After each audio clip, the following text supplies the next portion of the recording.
सास का कायाकल्प। राधा को अपनी सास से बहुत प्यार था। मम्मी जी, आपकी साड़ी कितनी प्यारी लग रही है। काश मैं भी आपके जैसी साड़ी पहन पाती। अरे बेटा, हमारे जमाने में तो साड़ी ही चलती थी। तू क्या करेगी साड़ी पहनकर? दिन भर भागा दौड़ी करती है। साड़ी कंफर्टेबल नहीं फील कराएगी। तू तो ऐसे ही जचती है बेटा। राधा सास को लेकर घूमने जाती, सैर करती और उनसे खूब बातें किया करती थी। एक दिन, अरे राधा और माँ, सुनो, अब हम लोगों को बम्बई चलना पड़ेगा। मेरी नई नौकरी वहीं लगी है। अरे वाह माँ, कितना मजा आएगा ना। अरे नहीं नहीं, मैं नहीं जाऊंगी। बड़ा शहर, बड़े लोग, मेरा दिल नहीं लगेगा। अरे माँ, मैं हूं ना आपके साथ। और सारा परिवार बड़े शहर में शिफ्ट हो जाता है। एक दिन, राधा, तू भी अब नौकरी में जाने लगी है। मैं तो बोर हो जाती हूँ। सोच रही हूँ आसपास की औरतों से दोस्ती कर लूँ। हाँ हाँ माँ, और क्या। यहाँ की औरतें तो किटी पार्टी और बहुत सी फन लविंग एक्टिविटी करती हैं। तो बेटा, दो चार फन लविंग से मुझे भी मिलवा देना। बहू सास के साथ बाहर निकलती है तो देखती है कि सास की उम्र की जो औरतें टहल रही हैं, उनका पहनावा ओढ़ावा सास से बिल्कुल अलग है।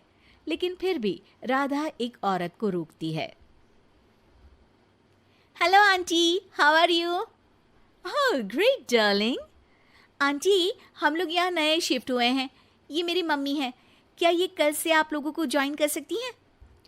वो औरत सास की तरफ बड़ी ही अजीब नज़रों से देखती है, फिर कहती है, अब ठीक है, कल से भेज देना।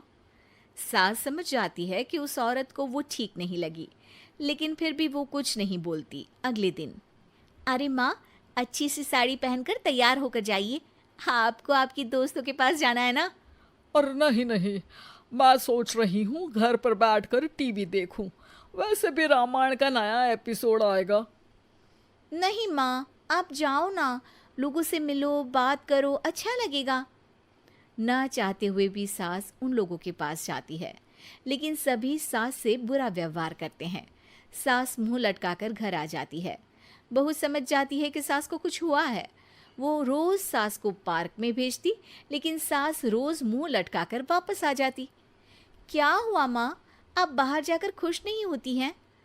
अरे बेटा, खुश तो हूँ, लेकिन लेकिन क्या माँ, आपको तो लोगों से मिलना, बातें करना अच्छा लगता था।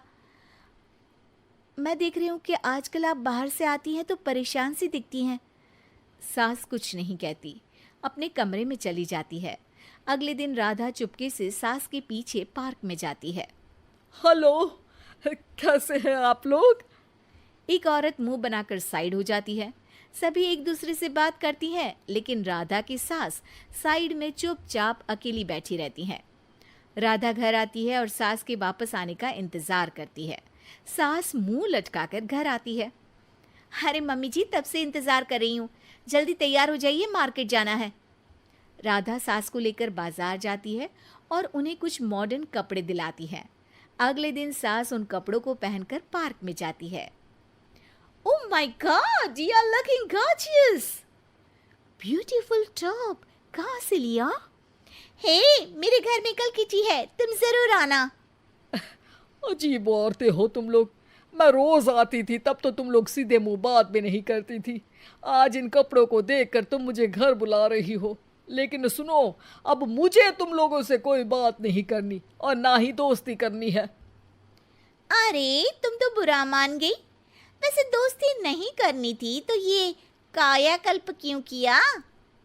ये मेरी बहू ने किया है। मैं यहाँ सिर्फ ये देखने के लिए आई थी कि तुमको मुझसे समस्या है या मेरे कपड़ों से। कपड़े तो बदले जा सकते हैं। अच्छा चलो, जो भी हो, अब हम लोग तुम्हें अपने साथ रखने को तैयार हैं। लेकिन अब मुझे तुम लोग नहीं पसंद। ये बोलकर राधा की सास वहां से चली जाती है।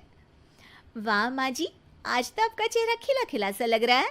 लगता है आपकी सहेलियों ने आपको अपना लिया। हाँ, वो तो अपनाना ही था।